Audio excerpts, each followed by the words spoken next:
सौराज सिंह जी गुड़गांव से आप बैठे। परम पूज्य सदगुरुदेव महाराज जी के चरणों में कोटि कोटि प्रणाम। महाराज जी, कुछ दिनों पहले आपने सत्संग में विविध प्रकार के नरकों और वहां मिलने वाले भयंकर दंडों का वर्णन किया। महाराज जी, प्रश्न ये है कि इसी जीवन काल में कहीं ना कहीं अपराध तो बन ही रहे हैं। महाराज जी, अब कैसे इसका प्रायश्चित हो? हम क्या करें कि हमें कभी भी नरक ना जाना पड़े? वो भागवत ला जरा उसमें से, क्योंकि प्रमाणित विश्वास ज्यादा होता है। श्रीमद् भागवत में ही नरकों का वर्णन हुआ, तो उसी में दवा भी लिखी हुई है, उसको कैसे हम दूर करें। जिस समय अजामिल नाम के एक परम धर्मात्मा पुरुष ने एक दृश्य देखा कि एक वैश्या से शराब पिए हुए गलत संग कर रहा है। बस एक दृश्य ने उसकी वृत्ति बदल दी और वो वैश्यागामी हो गए। सारी संपत्ति अपनी वैश्या को दे दी, यहां तक कि माता पिता धर्म को छोड़ करके पूर्ण वैश्या का ही संग करने लगे। परिणामता कोई भी धर्म न रह गया। भागवत प्रमाण है, वो बहुत धर्मात्मा आदमी थे। इसीलिए साधक को सावधान रहना चाहिए कि कभी भी कोई भी दृश्य तुम्हें भ्रष्ट कर सकता है यदि सावधान न रहे। उनकी ऐसी दुर्दशा हो गई कि भगवत नाम लेना तो बात जाने दो, ब्राह्मण कुल में जन्म हुआ था, शराब पीने लगे और शिकार खेलने लगे, मृग और भी पशु पक्षियों को मार करके खाना, ऐसा सब। पर यदि कोई पहले धर्म से चलता है तो भगवान कृपा करते हैं और उसे अवसर देते हैं। तो संतों की एक मंडली गई तो गांव के लोग ने उपहास में कह दिया कि वो गांव से पूछा गांव के लोगों से कि कोई पवित्र ब्राह्मण हो तो उसके यहाँ रुक जाए, या कोई ऐसा धर्मात्मा, वहाँ बहुत बड़ा धर्मात्मा पवित्र अजामिल है, ऐसा विनोद में उपहास करने के लिए संत मंडली को भेजा। जब वहाँ गए पूछा अजामिल जी हैं क्या? बोले हाँ आते होंगे। तो देखा एक दो हिरन मारे हुए और एक मलिन वेश, देखने से ही लग रहा था कि ये पापी आदमी है। कहीं किंचन मात्र मुख में प्रसन्नता नहीं, तेज नहीं, आनंद नहीं। देखा तो उन्होंने कहा कि भैया हमें तो लोगों ने बताया कि आप पवित्र ब्राह्मण और धर्मात्मा। तो रो पड़ा। संत दर्शन से पातक नष्ट होते। उसने कहा महाराज क्या बताऊं, बहुत नीच आचरण करके आज मैं महान पापी हो चुका हूं। मैं शराब पीता हूं, जुआ खेलता हूं, हिंसा करता हूं, चोरी कर, जितने पाप है सब मैं करता हूं। क्या मेरा निस्तार हो सकता है?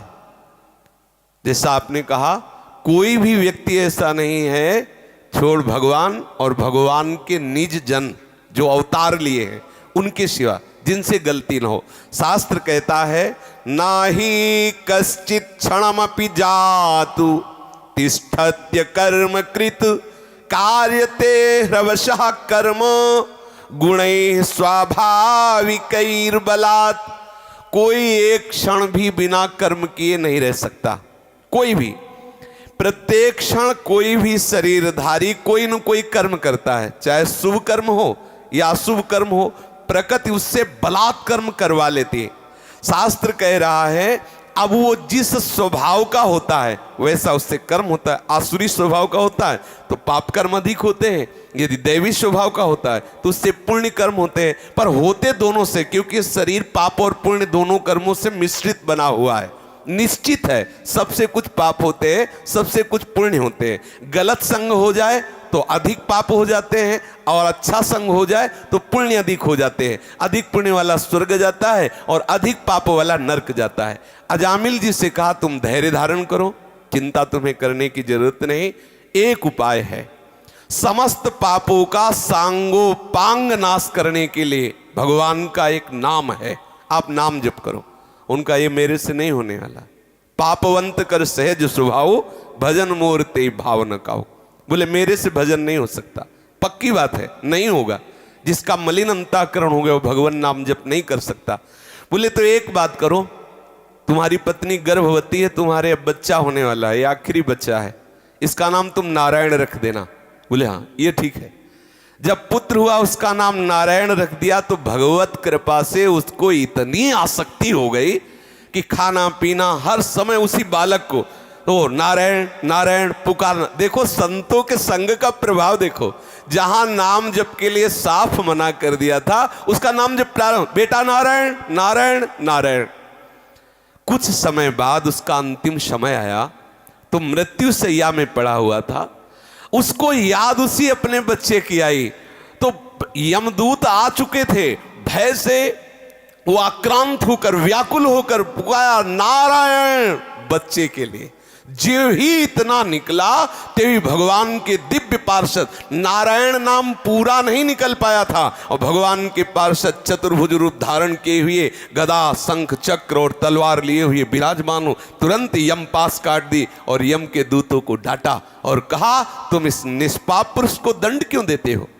तो उनका महाराज आप वैसे देखने में तो बहुत दिव्य लग रहे हो, ये निष्पाप कैसे हो सकता है, ये तो महान पापी। बोले ये परम पवित्र हो गया क्योंकि इसने समस्त पापों का प्रायश्चित जिससे होता है वो हमारे प्रीतम प्रभु का नाम उच्चारण, एक नारायण नाम उच्चारण मात्र से इसके सारे पाप नष्ट हो गए। स्वयं कहते हैं अयम ही कृत निर्वेशो जन्म कोट्यंग सामपि यद व्याजहार विवसो नाम स्वस्त्ययनम हरे एतेनैव रघो नोष्य कृतम स्वादघ निष्कृतम यदा नारायणायेति जगाद चतुरक्षरम।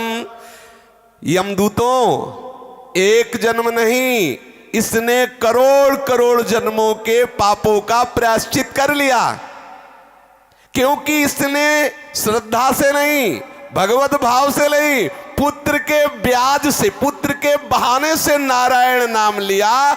जिनका नाम लिया उस नाम की इतनी महिमा है कि एक जन्म नहीं करोड़ों जन्मों के पापों का प्रायश्चित कर लिया। जिस समय इसने 4 अक्षर पुकारा नारायण चतुरक्षरम जगाद चतुरक्षरम नारायण, ऐसा उच्चारण करते ही जितने इसके रजिस्टर नरक में भरे पड़े थे सब जला दिए गए।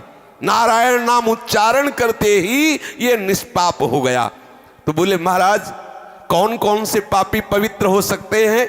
स्तेनः सुरापो मित्र दुग्ब्रह्महा गुरु तल्पगः स्त्री राज पितृ गोहंता ये चपातकिनो परे।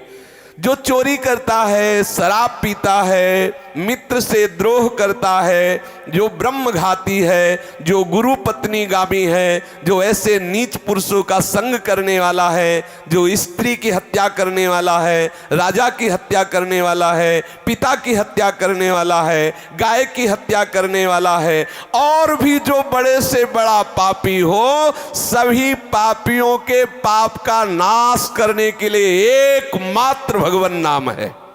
जो हरि नाम का उच्चारण कर देते हैं, कृष्ण नाम का उच्चारण करते हैं, राम नाम का उच्चारण करते हैं, नारायण नाम का उच्चारण करते हैं, उसी क्षण वो समस्त पापों से मुक्त हो जाते हैं। सर्वेषामप्यघवता मिदमेव सुनिष्कृतम नाम व्याहरणम विष्णुर यतस्तद्विषया मतिः। समस्त पापों का प्रायश्चित एकमात्र भगवन नाम है। वो किसी भी बहाने से सही भगवन नाम उच्चारण कर ले परम पवित्र हो जाएगा, उसे गंगा नहाने की जरूरत नहीं।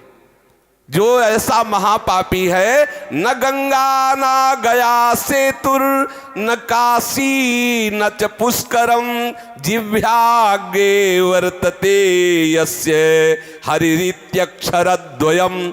हरि ऐसा उच्चारण कर लिया, उसे गंगा नहाने की जरूरत नहीं, उसे सेतुबंध रामेश्वर गया आदि में पिंडदान करने की जरूरत नहीं, उसे किसी पुष्कर तीर्थ यात्रा जाने की जरूरत नहीं, वो परम पवित्र हो गया। ऋग्वेदोऽथ यजुर्वेदः सामवेदो अथर्वणः अधीतास्तेन येनोक्तम हरिरित्यक्षरद्वयम्। जिसने पुकारा हरि, उसको वेद पढ़ने की जरूरत नहीं, ऋग्वेद सामवेद अथर्ववेद सब वेदों के पाठ का उसे फल मिल गया। और बोले प्राण प्रयाण पाथेयम संसार व्याधि भेषजम दुख क्लेश परित्राणम हरिरित्यक्षरद्वयम।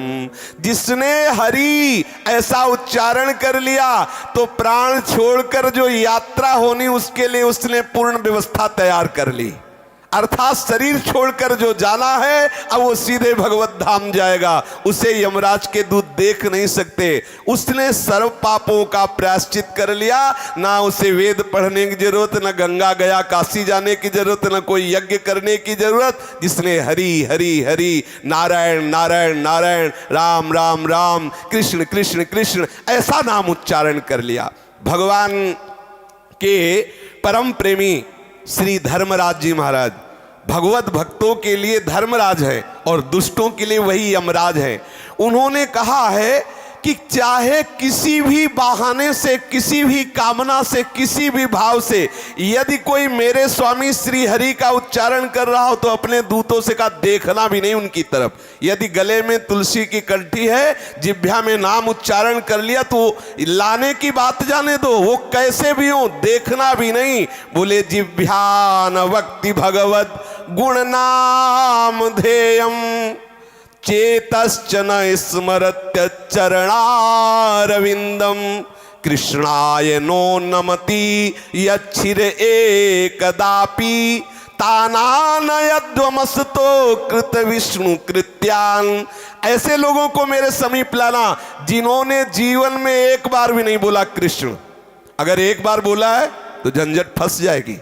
पीछे एक बार चरित्र सुनाया था कि संत के कहने से 2 बार राम राम कहने से यमराज जी को बड़ी समस्या में फंसना पड़ा था। जीवन में यदि एक बार कृष्ण बोला है तो उसे मेरे यहां मत लाना।